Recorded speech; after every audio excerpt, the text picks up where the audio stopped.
Les beaux jours sont enfin revenus en France et quoi de mieux pour ça que faire un petit unboxing d'une Air Jordan 1 Low qui est sortie il y a pas très longtemps et qui est assez spéciale, donc je voulais vous la faire en vidéo. En plus de ça, j'ai eu la chance de la cop sur Sneakers avec un petit W pas vraiment espéré, j'avais juste essayé pour pouvoir faire la vidéo, ça pouvait être intéressant. La paire ne m'intéresse pas franchement, mais je me suis dit que peut-être en l'ayant, je me connais, il y a des petits détails qui me plaisent, donc on va faire ça ensemble. J'ai donc en ma possession une petite boîte Nike. Et pour ceux qui me suivent sur Instagram, je vous avais demandé si ça vous intéressait. La plupart ont dit oui, il y a eu 70% de personnes ou 64% qui ont dit oui. Donc n'hésitez pas à aller me follow sur Instagram, il y a plein de choses qui sont en rapport avec les vidéos là-dessus. Je vous mets tout en description. Donc voilà, pas de blabla pour l'intro. On va ouvrir directement le petit carton.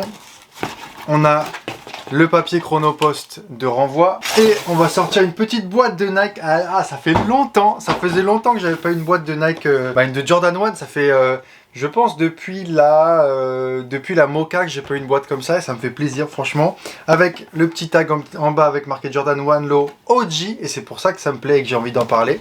On va l'ouvrir ensemble et nous avons enfin la Jordan 1 Low. Alors je sais plus le nom pour être honnête, qui est... Ah, quel bonheur. Donc voilà, j'ai en ma possession la Jordan 1 Low Ghost Green OG, je ne saurais pas trop le nom, j'ai pas envie de dire de bêtises, n'hésitez pas à me le dire dans les commentaires si je me trompe. Qui reprend justement le shape OG de la Jordan 1 Low. Alors j'ai fait une vidéo pour expliquer toutes les différences entre les Jordan 1 Low, je vous mets dans le petit i en haut à droite si ça vous intéresse. Mais là ça reprend le shape OG, mais il y a des petites différences, mais ça on verra un petit peu plus tard. Avant ça, on va parler de la paire et déjà elles sont très bonnes pour être totalement honnête avec vous, et ça faisait longtemps que j'avais pas eu une Jordan 1, ça me fait plaisir, mais vraiment plaisir, parce que c'est ma paire préférée, et le fait d'avoir une Jordan 1 Low en plus, ça me fait vraiment kiffer. Il y a plein de petits détails, donc on va voir. Bon, déjà, on a une paire qui est pratiquement faite que en cuir, avec, j'ai l'impression, du daim sur la plupart de la paire. Je sais pas si c'est du daim ou si c'est du cuir un petit peu lisse, j'ai l'impression que c'est du daim vert pomme jaune bizarre, avec un stitching tout vert fluo, qui rend la paire assez très spécifique même, qui rend la paire un petit peu flashy et un petit peu faite pour l'été. On a la différence de toutes les Jordan 1 Low que j'ai qui reprennent la couleur générale sur la semelle. On a une semelle noire et un heel tab argenté. Alors je sais pas pourquoi ils ont fait ça avec un cuir qui est totalement différent. Je sais pas si c'est du 3M. J'ai pas l'impression que ce soit du 3M, mais en tout cas ça c'est bien flashy. Et également sur tout le shape, une dominante blanche. De toute façon je trouve que ça rend assez bien. Je pense qu'avec du noir ça aurait pas été très beau. Et ce qu'il y a de stylé je trouve, c'est qu'on a, j'avais pas remarqué, on a comme sur la blazer pour ceux qui connaissent, comme si les coutures n'ont pas été refaites au niveau de l'intérieur de la paire. Et on a justement sur la languette et sur le contour du pied, donc de la cheville, des renforcements en mousse. Alors je crois qu'on les a aussi sur les Jordan 1 Low normales, mais là c'est un peu plus rembourré et je vous avoue que je trouve ça assez cool. Maintenant avec la mode actuelle on le verra pas forcément parce que... Ou alors avec un short. Avec un short je pense qu'on le verra, mais je trouve ça assez sympa. Et une semelle intérieure en jaune fluo. Donc voilà, on a une paire qui est assez flashy. Mais ce qui me fait vraiment kiffer le plus, et ça tout le monde le sait, c'est ce mini swoosh qui est juste ici, qui ressort archi bien sur la paire. Je trouve ça trop cool. Ça j'aimerais grave qu'ils le mettent sur beaucoup plus de Jordan 1. Je sais qu'ils l'ont mis sur la Switch et on va peut-être en parler dans pas très longtemps, rester actif sur la chaîne. Voilà, je trouve que la paire est assez sympathique. Maintenant je trouve qu'elle est très dure à mettre, je saurais pas si je vais la garder ou pas. Et elle a des petites différences et c'est justement sur ce swoosh. Vous voyez là, le swoosh est un swoosh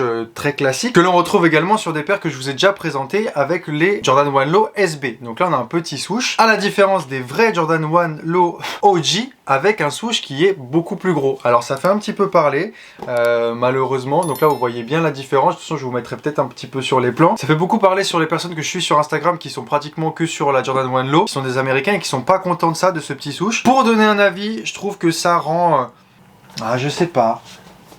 Moi j'aimais bien ce gros swoosh, après c'est vrai que c'était un petit peu différent, ça rendait la paire un peu massive et tout. Là ça fait un petit peu plus épuré.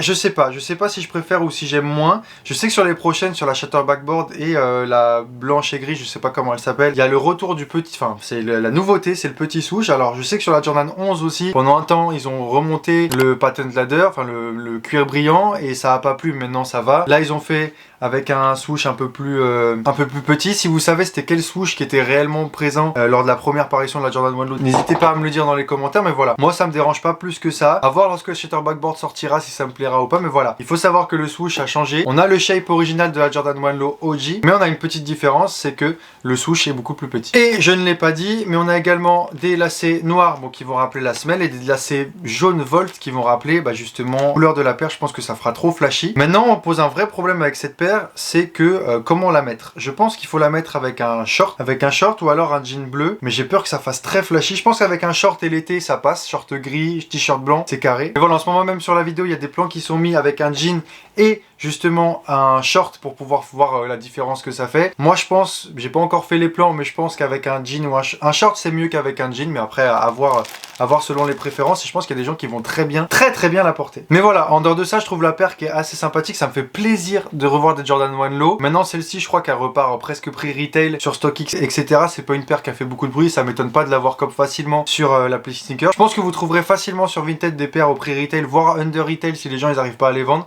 Donc voilà, si vraiment ça vous intéresse, je pense que vous pouvez faire une petite affaire là-dessus. Et c'est cool de revoir la Jordan 1 Low, ça me fait vraiment plaisir. Et qu'on revoit du modèle OG et plus du modèle un petit peu fat low. C'est pas que j'en ai marre, mais on en voit partout. Donc là, ça me fait plaisir de plus en voir un petit peu. Revenir sur ce shape là, redonner un petit peu de hype autour du truc avec des bonnes sorties, la blanche et grise et la shutter backboard qui va être compliquée à cop. Et je pense que si vous la voulez, va falloir être très chaud dessus. Il y a même peut-être le recel va un petit peu monter dessus, mais voilà, je suis très content. Et puis n'hésitez pas à me dire ce que vous en pensez dans les commentaires. Donc voilà, on termine cette petite vidéo. Ça me fait extrêmement plaisir de vous parler de Jordan 1 Low sur la chaîne. Ça faisait un petit bout de temps et vous savez mon amour pour cette paire et ce shape. Donc voilà, ça me fait très plaisir. N'hésitez pas à me dire dans les commentaires si vous aussi ça vous fait plaisir et si vous aimez les Jordan 1 Low en général et celle-ci plus précisément. N'hésitez pas à mettre un like si la vidéo vous a plu et à vous abonner pour ne pas rater les prochaines vidéos et à me dire dans les commentaires si vous avez kiffé. On se retrouve la semaine prochaine pour une nouvelle vidéo. Ciao.